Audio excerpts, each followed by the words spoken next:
केंद्र सरकार और राज्य सरकार में क्या अंतर होती है। जी नमस्कार दोस्तों, मैं अमित कुमार मौर्य और आप देख रहे हैं Maurya technical support YouTube channel, जिसमें आपका बहुत बहुत स्वागत है। दोस्तों आज के इस वीडियो में हम जानेंगे कि केंद्र सरकार, जिसे इंग्लिश में सेंट्रल गवर्नमेंट कहा जाता है, और राज्य सरकार, जिसे इंग्लिश में स्टेट गवर्नमेंट कहा जाता है, इन दोनों के बीच में क्या अंतर होते हैं, इन दोनों के अधिकार क्षेत्र क्या होते हैं, ये दोनों जो हैं वो किन किन विषयों पर फैसले ले सकते हैं, यानी कि इन दोनों से जुड़ी हुई सही महत्वपूर्ण बातें जो हमसे परीक्षाओं में पूछी जाती हैं या फिर हमें जानना आवश्यक है, वो सभी हम इस वीडियो में जानने की कोशिश करेंगे। तो चलिए वीडियो को शुरू करते हैं। शुरू करने से पहले एक छोटी सी गुजारिश कि अभी तक आपने हमारे चैनल को सब्सक्राइब नहीं किया है तो सब्सक्राइब कीजिए Maurya technical support YouTube channel को और बेल आइकन जरूर दबाएं, जिससे कि हमारे चैनल पर जितने भी नए वीडियो जाएँ सबकी नोटिफिकेशन सबसे पहले आप तक पहुंचती रहे। और वीडियो को लाइक करें, ज़्यादा शेयर करें, और हमारे वीडियोज़ के बारे में, चैनल्स के बारे में जो भी सोचते हैं उसे कमेंट बॉक्स में जरूर लिखें। तो दोस्तों सबसे पहले बात करते हैं केंद्र सरकार की। केंद्र सरकार, जिसे इंग्लिश में सेंट्रल गवर्नमेंट कहा जाता है।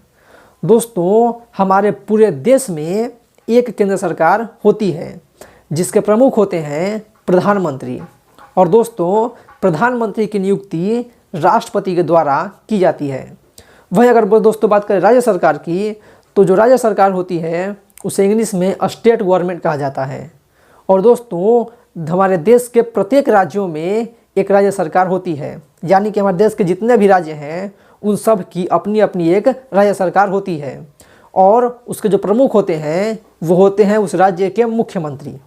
ठीक है दोस्तों, हमारे देश में जो सत्ता है, जो शक्तियां हैं, उसे विकेंद्रीकृत किया गया है, यानी कि उसे एक ही स्थान पर एक ही व्यक्ति को न दे जा करके सभी लोगों में या बहुत सारे लोगों में बांट दिया गया है।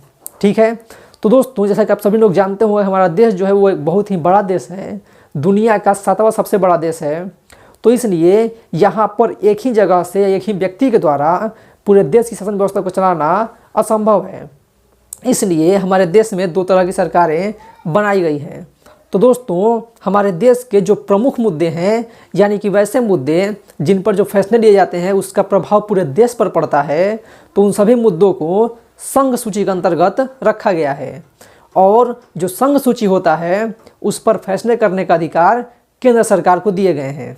जैसा कि मैंने आपको पहले बताया कि हमारे पूरे देश में एक केंद्र सरकार होती है और जिसके पास पूरे देश से जुड़े हुए फैसले लेने का अधिकार होता है, यानी कि जो संघ सूची के जुड़े हुए विषय हैं, जो संघ सूची के अंतर्गत विषय आते हैं, उन पर कानून बनाने का अधिकार केंद्र सरकार का होता है। वहीं दोस्तों जो स्थानीय मुद्दे होते हैं, जो छोटे मुद्दे होते हैं, उन सभी को राज्य सूची के अंतर्गत रखा गया है, और जो राज्य सूची के अंतर्गत विषय आते हैं उन पर फैसले लेने का अधिकार, उन पर कानून बनाने का अधिकार राज्य सरकार को दिया गया है। और दोस्तों वैसे विषय जो कि ज़्यादा महत्वपूर्ण हैं, जिन पर जो हमारे संविधान निर्माता थे उन्हें लगा कि दोनों के पास अधिकार होना चाहिए, इसलिए उन विषयों को समवर्ती सूची के अंतर्गत रखा गया। और जो समवर्ती सूची के अंतर्गत विषय आते हैं उन पर कानून बनाने का अधिकार केंद्र सरकार और राज्य सरकार दोनों के ही पास होता है। तो दोस्तों जब आप टीवी पर या फिर कहीं पर ये बात सुनते हैं कि केंद्र सरकार ने ये फैसला लिया है, केंद्र सरकार ने ये निर्णय लिया है, तो इसका मतलब होता है कि वो फैसले प्रधानमंत्री या फिर जो केंद्रीय मंत्रिपरिषद होता है उसके द्वारा लिया गया है। ठीक है, यानी कि उस फैसले का असर अब पूरे देश पर होने वाला है। वहीं दोस्तों अगर आप कहीं पर सुनते हैं कि जो राज्य सरकार है उसने यह फैसला लिया है, तो इसका मतलब होता है कि वो जो फैसले हैं वो उस राज्य के मुख्यमंत्री या फिर जो राज्य का मंत्रिपरिषद होता है उसके द्वारा लिया गया है, और इस फैसले का असर उस राज्य पर होने वाला है जिस राज्य सरकार ने यह फैसला किया है। और दोस्तों अगर हम सीधे शब्दों में समझें तो जो केंद्र सरकार होती है वो पूरे देश में एक ही होती है, और इसके प्रमुख होते हैं प्रधानमंत्री। दोस्तों केंद्र सरकार के द्वारा जो फैसले लिए जाते हैं उसका प्रभाव या वो फैसले जो हैं पूरे देश पर लागू होते हैं। वहीं दोस्तों अगर बात करें राज्य सरकार की, तो जो राज्य सरकार होती है वो प्रत्येक राज्यों में एक एक होती हैं। ठीक है, और इसके प्रमुख होते हैं मुख्यमंत्री। और दोस्तों राज्य सरकार के द्वारा जो भी फैसले लिए जाते हैं वो जो है वो सिर्फ उस राज्य पर ही लागू होते हैं, पूरे देश पर लागू नहीं होते हैं। तो दोस्तों इन दोनों के बीच में मुख्य अंतर यही था। अगर वीडियो पसंद आया हो तो लाइक का बटन जरूर दबा दें, वीडियो ज़्यादा शेयर करें, और हमारे वीडियोज़ के बारे में, चैनल्स के बारे में जो भी सोचते हैं उसे कमेंट बॉक्स में ज़रूर लिखें।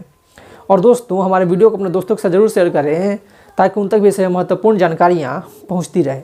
वीडियो को पूरा देखने के लिए बहुत बहुत धन्यवाद।